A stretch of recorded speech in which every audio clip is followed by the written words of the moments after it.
제주도 서귀포시에 있는 들빛교회의 2021년 12월 12일 일요 예배 설교 동영상입니다. 설교 제목은 광야에서 골고다로입니다. 동영상과 함께 유익한 시간 되길 기원합니다. 오늘의 말씀 함께 읽겠습니다. 마가복음 8장 27절에서 35절까지 말씀입니다. 함께 읽죠. 예수와 제자들이 빌립보 가이사랴 여러 마을로 나가실새 길에서 제자들에게 물어 이르시되 사람들이 나를 누구라고 하느냐. 제자들이 여짜와 이르되 세례 요한이라 하고 더러는 엘리야 더러는 선지자 중에 하나라 하나이다. 또 물으시되 너희는 나를 누구라 하느냐.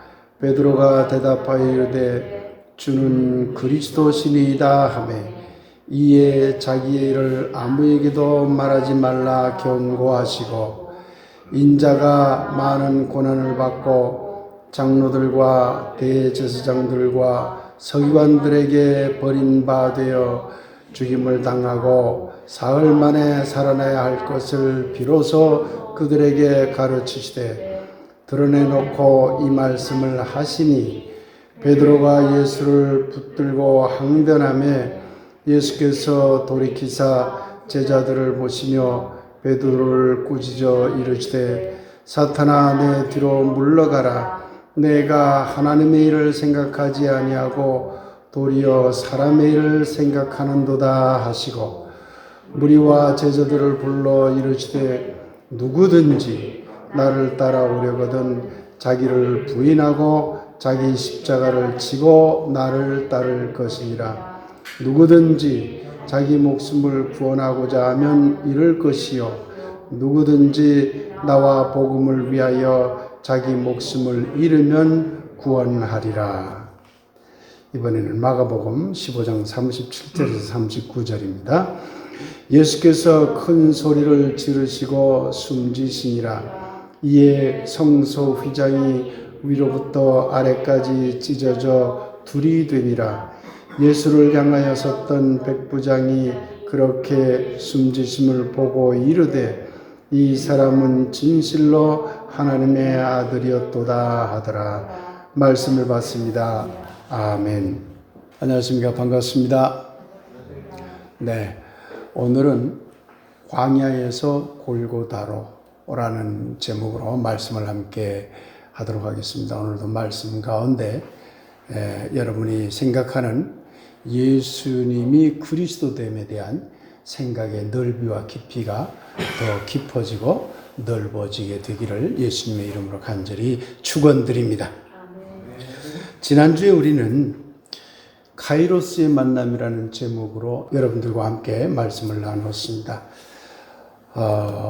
예수님의 공생의 출발 지점에는 세례 요한과의 매우 중요한 만남이 있었다. 아주 의미 있는 만남, 그것을 카이로스의 만남이라고 그러죠. 그런 만남이 있었고 그 만남을 통해서 차츰차츰 그리스도로서의 삶으로 이제 변화되어 나갔다는 말씀을 드렸습니다. 그래서 예수님은 저 홀로의 그리스도가 아닙니다. 다양한 만남을 통해서 그리스도가 되신 분이라고 여러분에게 말씀드렸죠. 기억나시죠? 네. 오늘은 그렇다면 예수님이 공생애를 시작을 해서 광야로 출가했잖아요. 광야로 출가한 이후에 골고다에서 죽음에 이르기까지 예수님 자신의 생각이 어떻게 변화되었을까? 처음 출발할 때 생각이 하나도 안 변하고 끝까지 간 것이 아니에요. 예수님의 생각이 변해 나갔거든요. 그 변화된 것을 그리스도라는 관점에서 함께 여러분과 살펴보도록 하겠습니다. 오늘 함께 읽은 마가복음 8장 27절에서 35절 이야기는 여러분이 매우 잘 아는 이야기입니다. 예수님께서 제자들과 함께 빌립보 가이사랴 지역, 갈릴리 지역에 있는 어느 한 지경입니다. 그 지경에 여러 마을을 돌아다니고 있었죠. 그때 제자들에게 물었습니다. 이제 사람들을 가서 만날 텐데 너희들이 생각하기에 그 사람들이 나를 누구라고 생각하느냐 이렇게 묻죠. 그러니 여러분들이 잘 아는 바대로 어떤 사람은 엘리야 같다고도 하고요. 어떤 사람은 세례 요한 같다고도 하고요. 어떤 사람은 선지자 중에 한 사람이 아닌가 이렇게 말하는 사람도 있습니다. 이렇게 답변하자 다시 제자들을 향하여 묻지요. 너희는 그러면 나를 누구라 하느냐? 이러니까 베드로가 대표적으로 말을 했지요. 예수님은 주는 그리스도십니다. 이렇게 말했지요. 그러자 예수님은 그 얘기 그렇게 드러내놓고 하지 말거라. 사실 예수님이 굉장히 조심스러워했어요. 자기의 그리스도 됨을. 그러고는 자기가 어떻게 종교 권력자들과의 갈등 속에서 십자가를 지고 죽어갈지 그리고 부활할지 그 죽음과 부활의 과정을 설명을 하죠. 그러니까 혈기왕성한 베드로는 무슨 말씀입니까? 무슨 그들에게 끌려가서 죽는다는 말입니까? 하고 이제 항변을 하게 되죠. 그러자 예수님이 베드로야, 그런 생각을 하면 안 된다. 너는 지금 하나님의 일과 사람의 일을 구별하지 못하고 있구나. 하나님의 일을 하려면 그게 그리스도 아닌가요? 하나님의 일을 하는 것이 그리스도죠. 뭐라고 얘기했냐면 자기를 부인하고 자기 십자가를 져야 한다. 나도 그렇거니와 너희들도 자기를 부인하고 자기 십자가를 져야만 한다. 이렇게 이야기를 한 내용이 오늘 본문입니다. 그런데 이 본문이 마가복음 8장 27절에서 35절에 나온 이야기입니다. 그런데 마가복음 8장 끝부분 그 이전에는 그리스도에 대한 논의가 단 한 번도 나오지 않습니다. 그리스도에 대한 어떤 논쟁이나 그리스도와 관련된 이야기나 그리스도로서의 예수님이 자의식을 느꼈다고 하는 내용이 단 하나도 나오지 않습니다. 이 이후에만 그리스도에 대한 이야기가 잔뜩 나옵니다. 이걸로 봐서 예수님이 처음에 광야에서 시작을 해서 공생의 출가의 삶을 살아갈 적에 우리가 생각하듯이 처음부터 나는 그리스도다 이런 생각으로 공생애를 살았다고 하기는 어렵습니다. 성서가 그걸 증명하고 있기 때문에 그렇습니다. 마가복음 8장 27절 정도가 딱 가운데쯤. 이때부터 드디어 예수의 그리스도됨에 대한 여러 가지 이야기들이 나오게 됩니다. 그 이야기를 우리가 마가복음을 통해서 함께 분석해 보도록 합시다. 하나님 나라 사역은 마가복음의 전반부에도 있습니다. 후반부에도 있습니다. 계속 하나님 나라 사역을 했지요. 다양한 사람들을 만났어요. 제자들을 만나기도 하고 민중을 만나기도 하고 심지어 반대파들도 만났죠.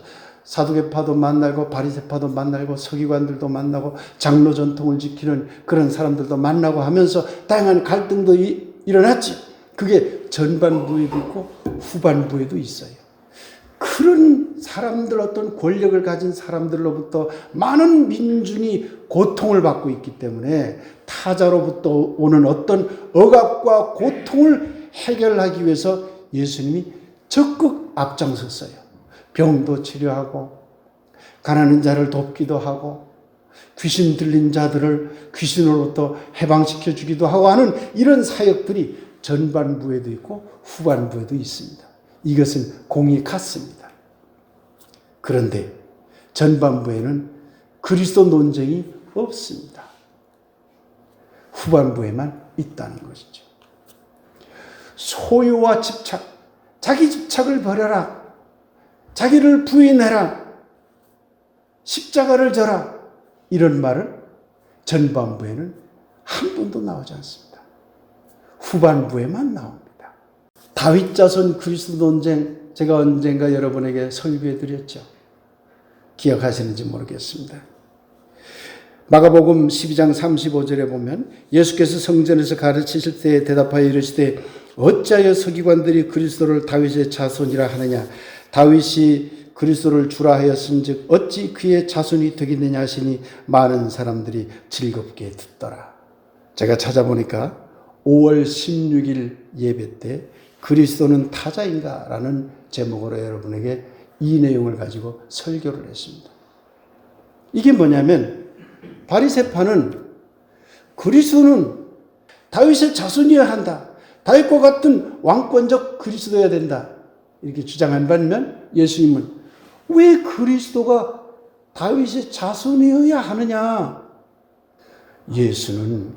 그리스도는 왕권적인 그리스도여야만 한다는 그것을 주장할 수 없다. 도리어 민중적인 그리스도가 돼야 된다. 이런 내용을 여러분들에게 설교한 바가 있습니다.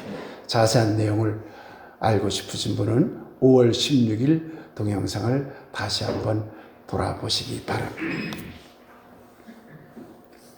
그러다가 예수님은 대제사장과 공의원들에게 잡혀가지고 공의의 재판에 넘겨지죠. 마가복음 14장 61절 이하에 보면 이런 말이 나옵니다. 대제사장이 다시 물어 이르되 너가 찬송받을 이의 아들 그리스도냐? 찬송받을 이의 아들이라는 말은 하나님의 아들이라는 말이죠. 하나님의 아들 그리스도냐? 그러니까 예수께서 이르시되 내가 그니라.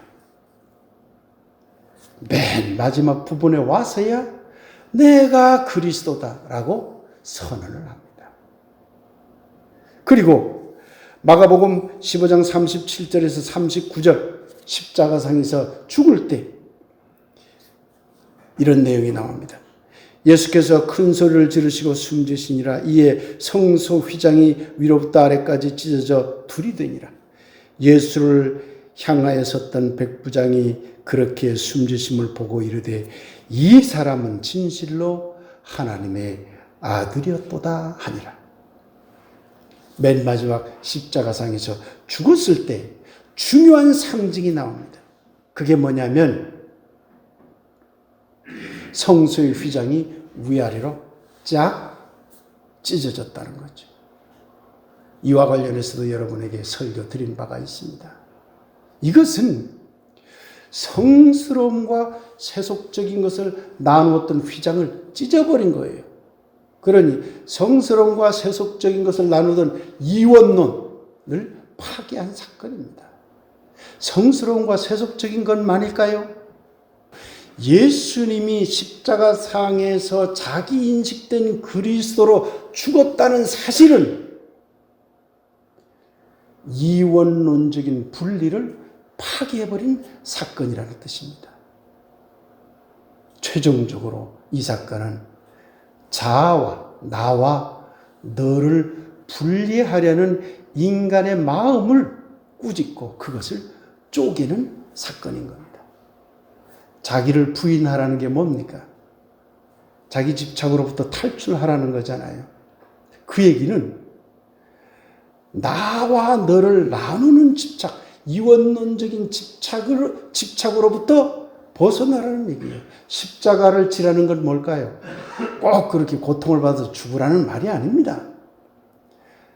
자아에서 벗어나서 타자로 향해 나가라. 그런 얘기예요. 즉 나와 너의 분리, 이원론적인 분리를 없애버리라는 그런 이야기인 것입니다.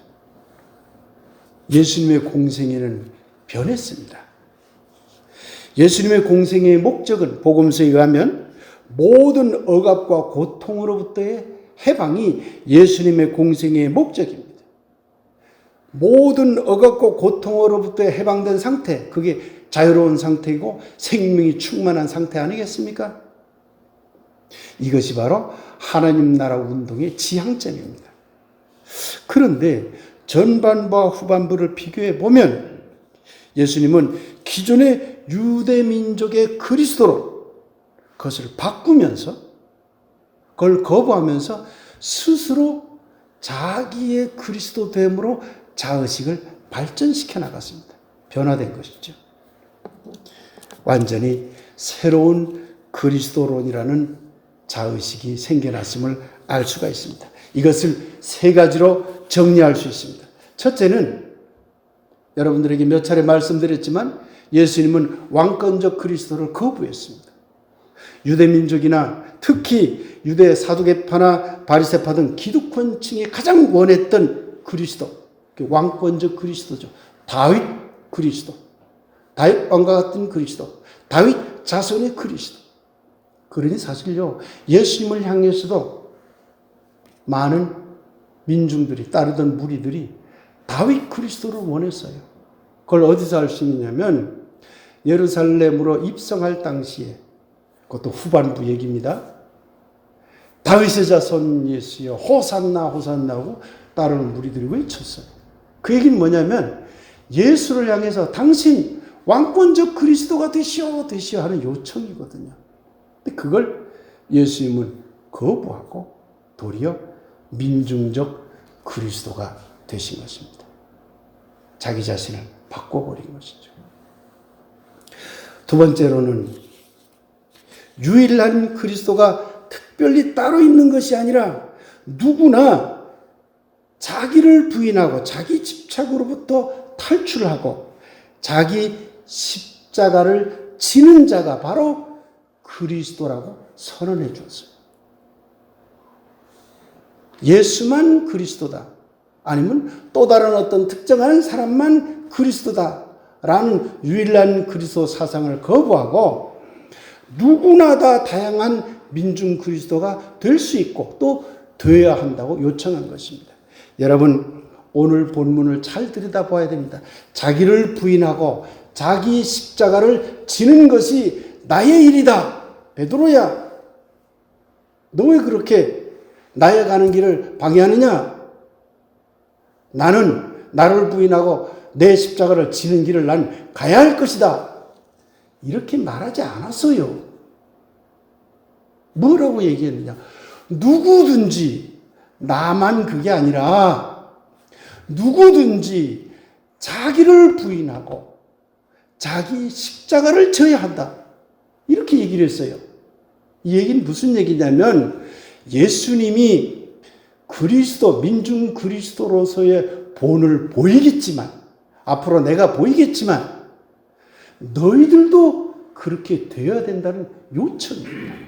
이걸 놓쳐요.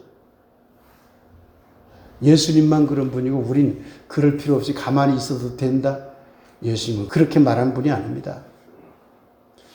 예수님은 도리어 우리로 하여금 자기를 부인하고 자기 십자가를 지라고 요청한 것입니다. 그게 다양한 민중 그리스도를 요청한 사건입니다. 세 번째로는 예수님은 과정적 그리스도라는 자의식을 가졌음이 분명해 보입니다. 누가가 쓴 사도행전에 가면 예수님은 부활 후에 40일 동안, 40일이라는 말은 여러분에게 제가 몇 차례 말씀드렸죠. 오랜 기간 동안 그런 말입니다. 관례적으로 그렇게 성서에서 표현합니다. 40일 동안 광야 생활했다. 오랜 기간 동안 광야 생활했다는 얘기입니다. 40일 동안 부활 후에 40일 동안 하나님 나라 운동을 했다. 오랜 기간 동안 다시 하나님 나라 운동을 했다는 얘기입니다. 이걸 잘 들어보셔야 돼요.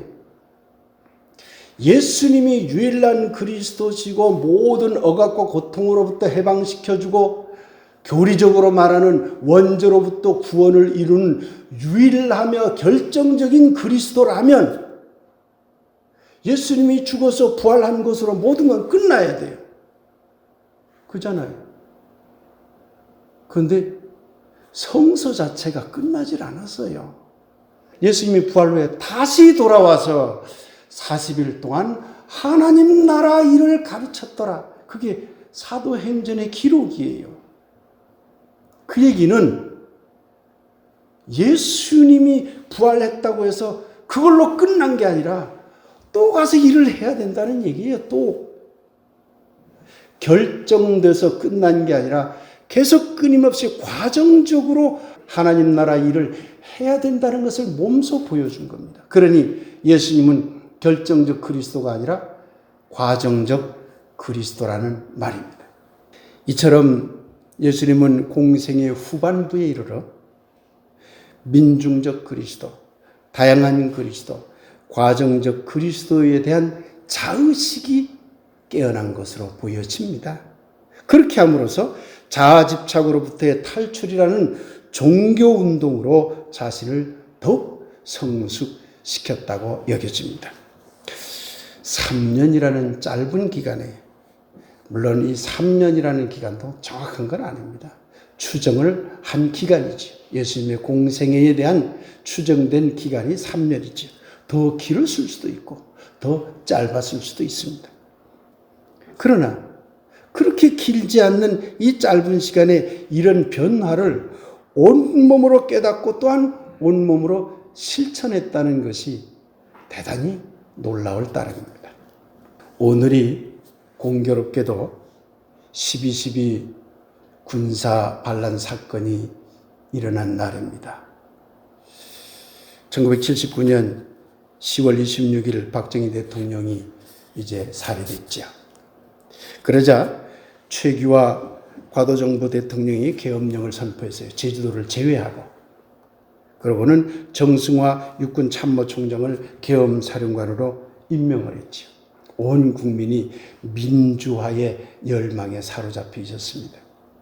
그런데 그 두 달도 되지 못한 1979년 12월 12일 바로 오늘 전두환, 노태우 등 이른바 신군부라는 이 군 패거리들이 정승화 육군참모총장, 계엄사령관이죠. 계엄사령관을 강제적으로 연행해서 꽉 붙잡아 놓고는 군사 모든 주도권을 장악하고 군사 반란을 일으킨 그런 아주 정말 역사적으로 부끄러운 그런 사건이 일어난 날이 오늘입니다. 대학생들과 온 국민들이 권리에서 데모하고 이때부터 엄청 이제 저항을 하기 시작했던 거 여러분 잘 아시죠? 그러고는 1980년 5월 17일 전두환, 노태우 신군부가 비상계엄을 전국으로 확대했어요. 제주도도 그때 포함이 되어버립니다. 이 전국으로 확대한다는 것을 빌미로 정당과 정치 활동을 금지하고 국회를 폐쇄하고 국보위를 따로 설치하고 학생 정치인 제야단체 약 2,700명을 강제로 구금했죠. 독재가 일어난 거죠. 인권유린이 일어난 거죠. 그리고 바로 그 하루 뒤 광주 5.18 민주화 항쟁이 일어난 겁니다. 전두환을 보면 얼마 전에 죽었지요. 죽음에 이르기까지 자기밖에 모르는 끝없는 이기심과 파렴치함, 자기밖에 모르는 권력과 지배에 대한 병적인 자아집착, 그러기에 타자의 고통을 전혀 느끼지 못하는, 어쩌면 타자의 고통을 즐기는 지독한 극악성을 보게 됩니다. 아무리 예수님이 자기 버리기와 자기 십자가 지기를 우리들에게 가르치고 또한 우리들에게 민중 그리스도가 되라고 요청하고 있다 해도 이런 전두환을 용서하기는 그리 쉬울 것 같지 않습니다. 오늘은 인권주의이기도 합니다. 인권이란 모든 인간이 존재, 즉 생존할 수 있는 타고난 보편적인 권리를 인권이라고 합니다. 누구나 살아갈 수 있는 권리, 누구나 자유롭게 살아갈 수 있는 권리, 이것이 인권이에요. 이 인권에는 보편성의 문제와 실천성의 문제가 함께 어우러지게 됩니다.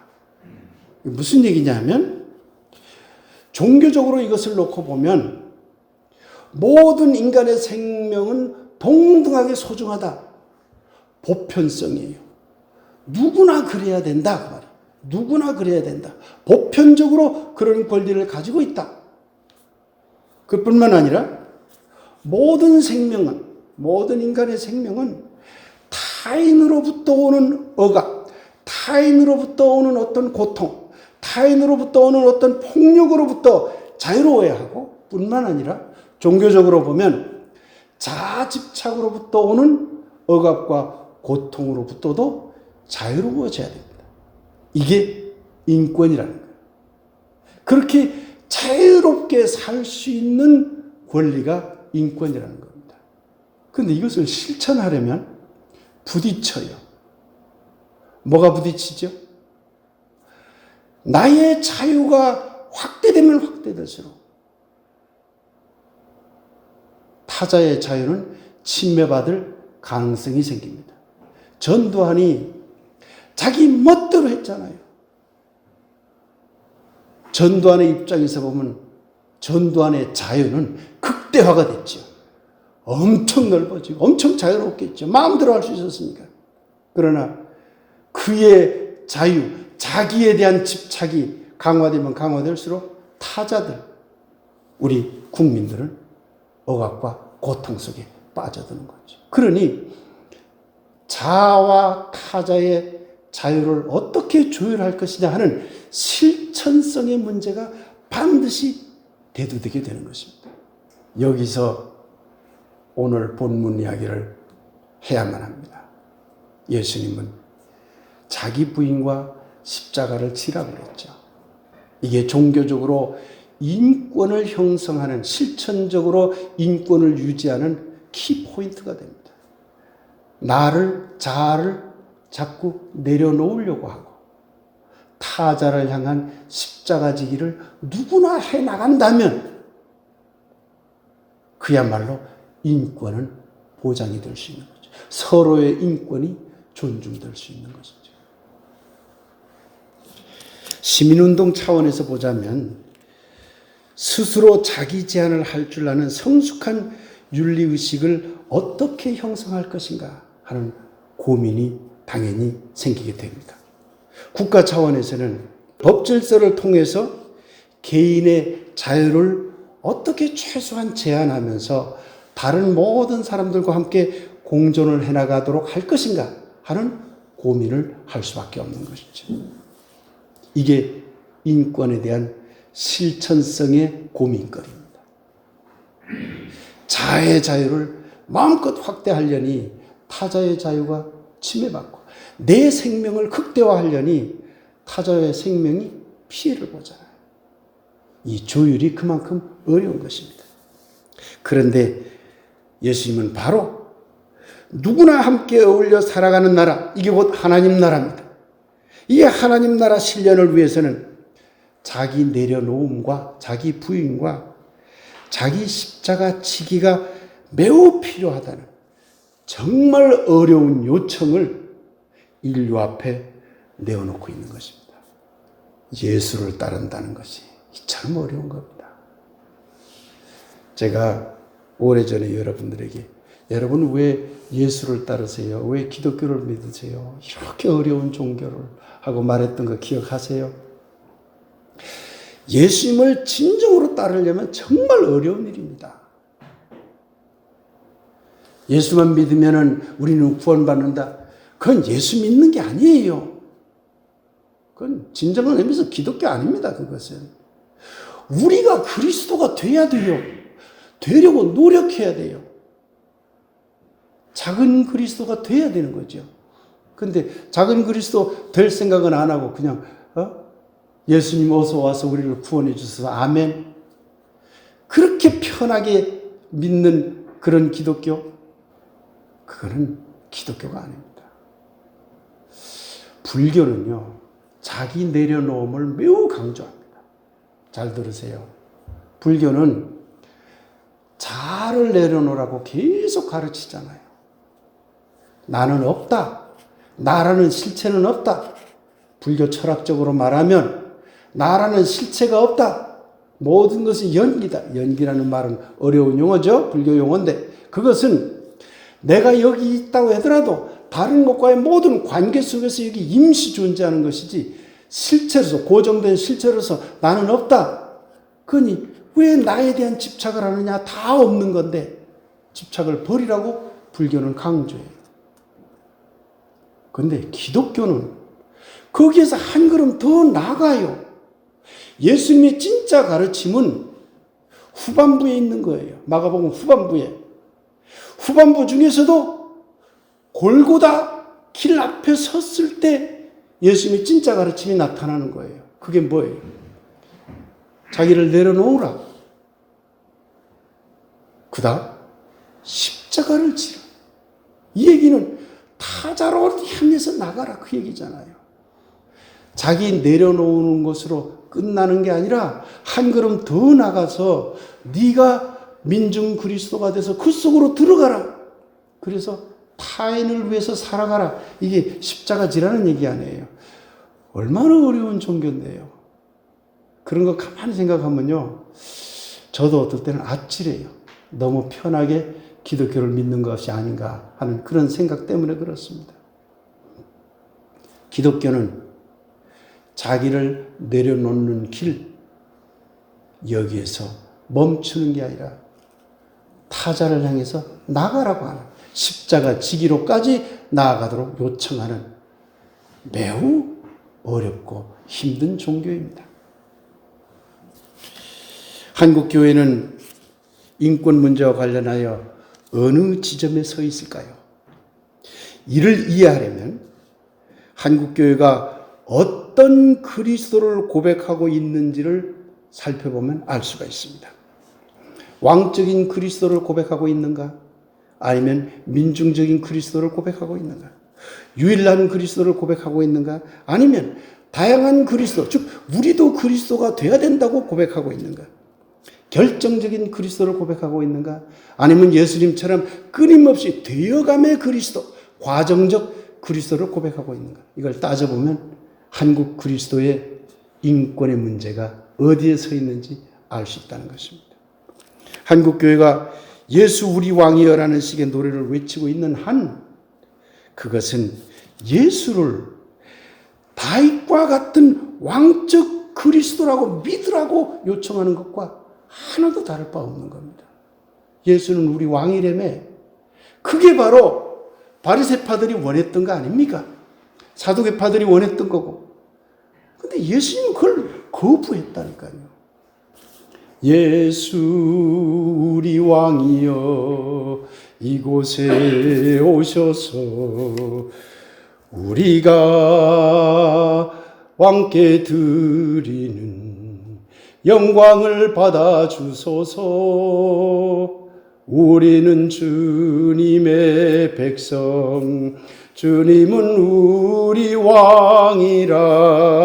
왕 대신 예수님 오셔서 좌정하사 다스리소서. 이 노래를 부르면서 여러분 부끄럽지 않으세요? 한국 그리스도인 여러분, 이 가사를 부르면서 부끄럽지 않으세요? 왕이요. 여러분들이 저 고대 민족의, 고대 부족들의 그런 고대인들입니까? 왕이여 와서 좌정해서 앉으셔서, 저기 딱 왕처럼 앉으셔서 영광 받으세요. 우리는 당신의 백성이니 좌정해서 우리를 다 지배하고 다스려 주소서. 아무 생각 없이들 이런 노래를 불러요. 2절 볼까요? 우리 왕이여 이곳에 서서 우리가 주께 드리는 찬양을 받아주소서. 우리는 주님의 종들입니다. 종. 주님을 우리의 주시라. 주 대신 예수님 오셔서 이 찬양을 받아주셔서 예수님 잘도 받으시겠다. 난 왕이니까 너희들 종이야. 그러니 난 너희들 찬양 받을 거야. 받으시겠습니까? 예수님이 뭐라고 우리에게 가르쳤습니까? 나는 종된 너희들을 자유자가 되게 하기 위해서 이 땅에 왔다고 외쳤는데, 한국의 그리스도는 그렇게 외친 예수를 향해서 우리가 종이 될 테니 왕이 되소서, 왕이 되소서. 이게 말이 되느냐 그 말입니다. 우리 교회에서 가사를 바꿨지요. 예수 그리스도여 어디든 가셔서 그 모든 사람 만나사 사랑을 가르치셨네. 민중의 그리스도여 우리를 일깨우시니 그 모든 만남이 기적임을 우리 모두 알게 하소서. 예수 그리스도여 자기를 버리사 억압과 모든 고통을 이기는 본을 보이니 과정의 그리스도여 당신의 사랑 따라서 우리도 자기의 십자가를 지는 작은 그리스도 되게 하소서. 이쯤의 노래를 불러야 되지 않겠습니까, 여러분?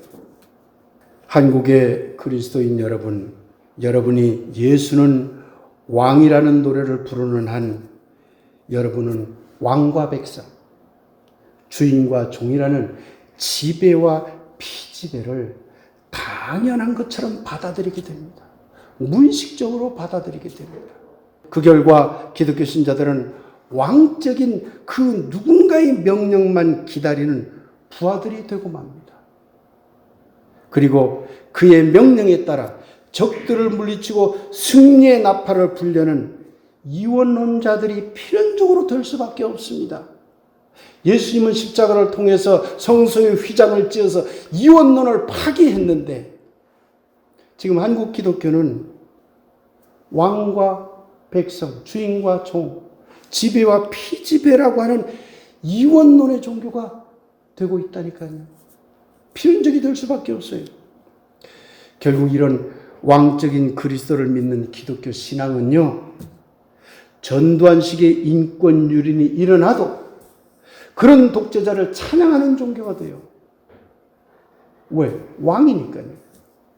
그런 독재자를 위한 조찬 기도에 참여한 것이 자랑스럽다고 떠드는 교회와 목사와 신도들이 된다니까요.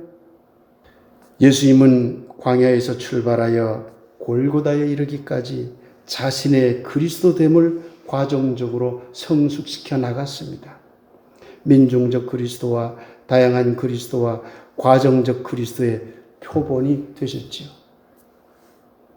예수님이 스스로 인식한 이러한 그리스도됨처럼 우리도 작은 그리스도들이 될 때 모든 타자로부터 오는 억압과 고통은 물론 자기 집착으로부터 오는 억압과 고통에서 벗어나 인간의 자유로운 생명권으로서의 인권은 물론 모든 존재자들의 존재권, 요즘은 동물권, 심지어 식물권까지 얘기하잖아요. 이런 모든 존재자들의 존재권이 서로 조화를 이루는 그런 하나님 나라를 실현하는 자리에 한 걸음 더 나아갈 수 있지 않을까 생각합니다. 사랑하는 들빛교회 교우 여러분, 1세기 유대 땅에 유대인들은 왕적인 그리스도를 원했습니다. 유일한 그리스도를 원했습니다. 유일회적이고 결정적인 그리스도를 원했습니다. 예수님은 가난한 자와 병든 자와 귀신 들린 자들을 만났습니다. 그들은 정치적으로, 종교적으로, 사회적으로 약자 중에 약자들이었습니다. 상처받은 민중들이었습니다. 예수님은 그들을 만나는 과정에서 민중 그리스도를 깨우쳤습니다. 다양한 그리스도를 요청했습니다. 과정적 그리스도가 되셨습니다. 그래서 내면의 소리를 외쳤습니다. 나 자신을 버려야 한다. 십자가는 나의 길이다. 한국의 그리스도인 여러분, 이제 예수 우리 왕이여 이곳에 오셔서 좌정하사 다스리시고 찬양을 받으옵소서라는 노래를 부르는 왕권적 그리스도, 유일한 그리스도, 결정적 그리스도 신앙에서 벗어나게 되기를 빕니다. 그런 노래 속에 들어있는 배타와 이원론적인 지배와 무서운 폭력을 깨닫는 여러분이 되길 간절히 기원합니다. 한국의 그리스도인 여러분, 또한 이제 우리 그리스도인부터 자기 집착으로부터 조금씩이나마 탈출함으로써 예수님이 우리에게 가르치고 몸소 실천했던 것처럼 우리도 자기를 버리고 자기 십자가를 지는 작은 그리스도들이 되었으면 합니다. 참 어려운 이야기입니다. 그러나 여러분의 삶 안에서, 저는 저의 삶 안에서, 여러분은 여러분의 삶 안에서 항상 자기를 내려놓음과 십자가로 나아가기, 고통이라고 생각하지 마세요. 그냥 타자로 나아가기, 이것을 잊지 않고 살아간다면 그것이 바로 우리가 작은 그리스도가 되는 길이 아닌가 그렇게 생각합니다. 자기 내려놓음과 자기 십자가 지는 일에 각자의 자리에서 작지만 아름답게 참여하는 작은 그리스도 한 사람 한 사람 위에 잔치집 같은 하나님 나라의 기쁨이 여러분 모두의 삶 안에서 항상 솟아나게 되기를 예수 그리스도 이름으로 간절히 축원드립니다. 아멘.